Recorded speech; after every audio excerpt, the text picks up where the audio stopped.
বাচ্চা থেকে শুরু করে বৃদ্ধ পর্যন্ত সবাই আনন্দ ভোগ করে। একমাত্র নদীর প্রতি ভ্রমণটাই জান।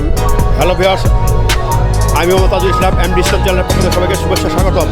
আমি এখন আসছি ওয়াইঘাটে, নতুন নিয়ে আসছি আমাদের আনন্দ অভিযান যাত্রাপথে আমরা কী করি, এই ট্রাভেলে আমরা কী দেখাতে পারি সেই ভিডিও করে আপনাদের আমি দেখাবো।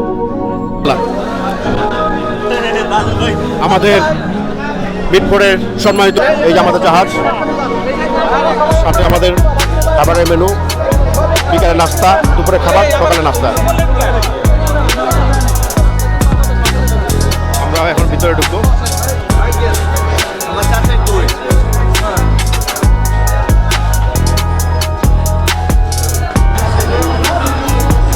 আমরা এখন উপর দিকে আসলাম, দ্বিতীয় তলায়।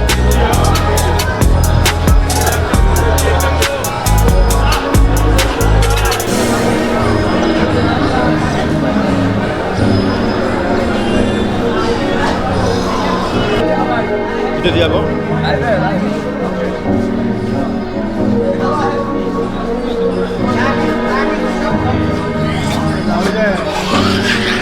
বিশাল লঞ্চ। আসলে নদী পথে ভ্রমণ সবারই এটা আনন্দদায়ক লাগে।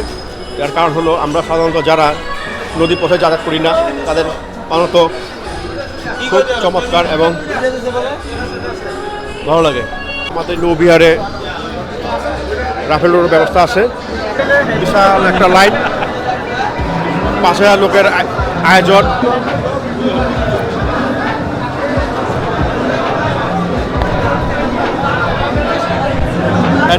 একটা আর কি দিছে পানি,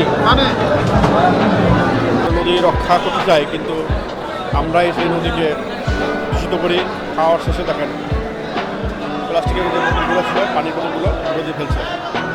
পরিবেশের যে ভয়াবহ ক্ষতি প্লাস্টিক বোতল, তা না বলে নয়।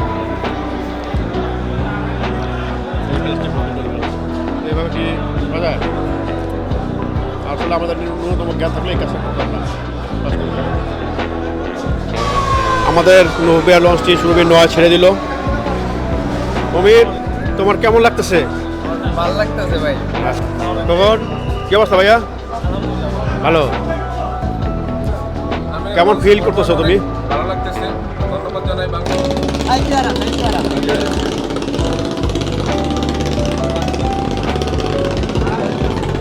মশলা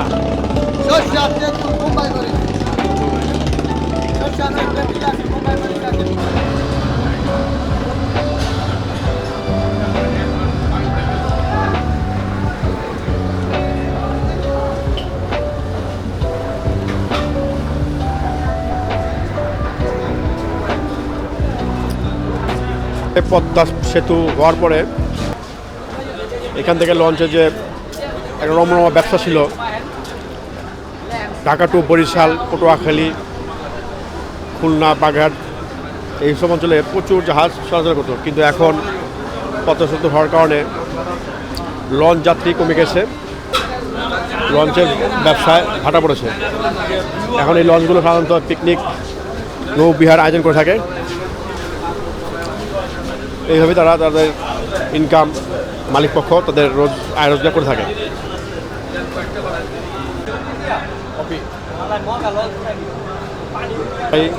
সাখাওয়াত ভাই, উনি আমাদের সাথে ভাই নৌবিহারের সাথে আসছেন, ওনার কিছু মূল্যবান কথা শুনবো। আলহামদুলিল্লাহ, খুব ভালো লাগতেছে। আমার মনে হচ্ছে যে এটা আমার জীবনের একটা মধুর স্মৃতি হয়ে থাকবে। ভাই চাঁদপুর যাচ্ছে launch journey, heavy enjoy, heavy enjoy. হ্যাঁ, আসসালামু আলাইকুম। কেমন লাগছে ভাই? আলহামদুলিল্লাহ, আপনি কেমন আছেন ভাই?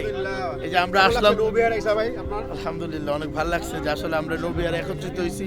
অনেকদিন পর আমরা এখানে আসছি আনন্দ উল্লাস করার জন্য, কারণ আমরা সবাই তো ব্যবসায়ী, ব্যস্ততার মাঝেও যে কিছু আনন্দের সময় হয়, আমাদের আনন্দের প্রয়োজন হয়। জীবনটা তো আসলে আনন্দের মধ্যে দিয়ে কাটাইতে হয়। এই আসলে আমাদের অনেক ধন্যবাদ যারা আয়োজন কমিটিতে আছে, আয়োজকদেরকে অনেক ধন্যবাদ। যে চমৎকার একটা ট্যুরের ব্যবস্থা করছে, যে ট্যুরের মধ্যে আমরা স্বল্প সময় আসলে জীবনের এত ব্যস্ততার মধ্যেও খানিক সময় আনন্দের মধ্যে দিয়ে দিন কাটাইতে পারবো। ধন্যবাদ।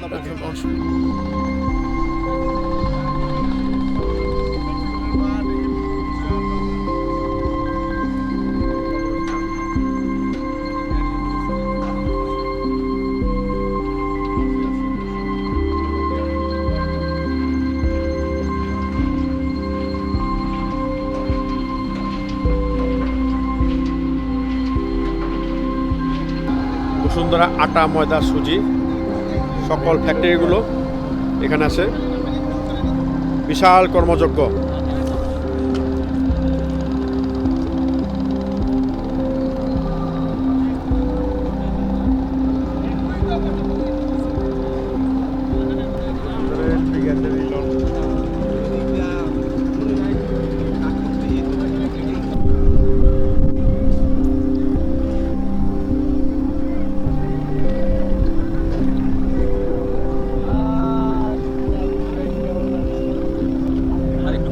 নদীপথ ভ্রমণের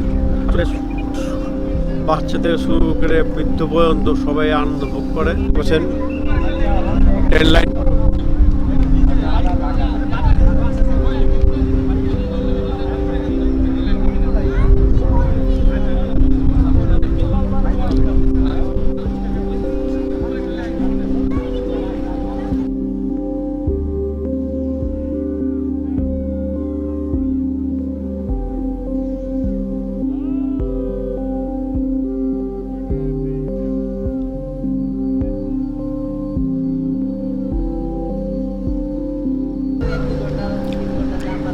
লবণের ফ্যাক্টরি। এই যে জাহাজ ভরে ময়লা সহ লবণগুলো সংগ্রহ করে এই ফ্যাক্টরিতে এনে তখন রিফাইনিং করে প্যাকেটজাত করে বাজারে ছাড়া হয়। পরিবেশের যাতে ক্ষতি না হয় সেই জন্য নদীর কোল ঘেঁষে এই ইট ভাটাগুলো তৈরি করা হয়েছে। সারা বাংলাদেশে ঢাকা শহরে যা ইট আছে এখানেই উৎপাদিত হয়ে থাকে। চমৎকার ভিউ।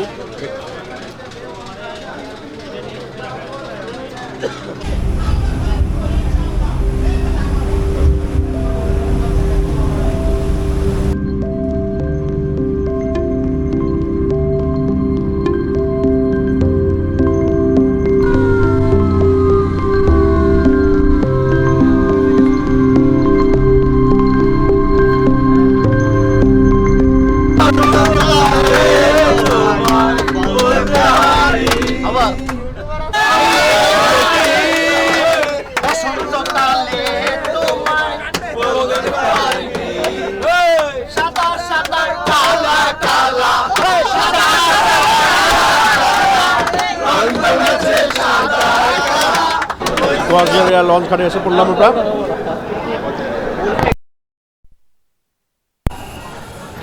মিছিলের মতো মানুষ যাচ্ছে।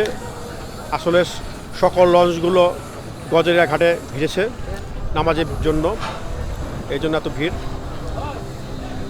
8-10টা লঞ্চ, বিশাল বিশাল লঞ্চ ভিড়েছে, নামাজ পড়ার উদ্দেশ্যে যাচ্ছে তারা।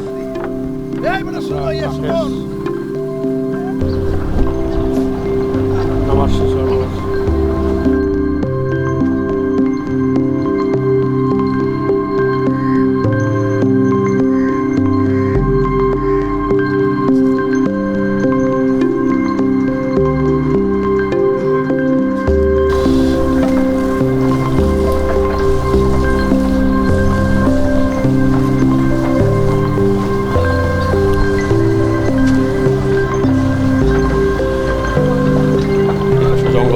বিশাল জঙ্গল এই পাশে।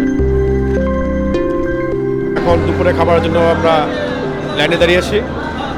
আমাদের সুমন ভাই উনিও আসছেন আমাদের এই নৌবিহারে। হলো আলহামদুলিল্লাহ। একটা কি দিয়েছে, বাটি দিয়েছে, একটা স্প্রাইটের বোতল, সফট ড্রিঙ্কস, একটা পানি। এখানে আমার দিয়েছে চিকেন 2 পিস।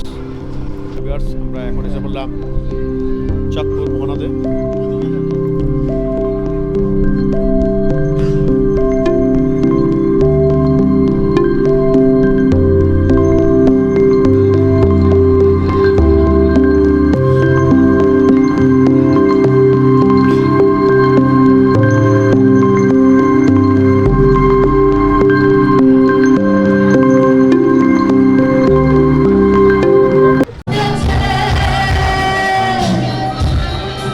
Krishna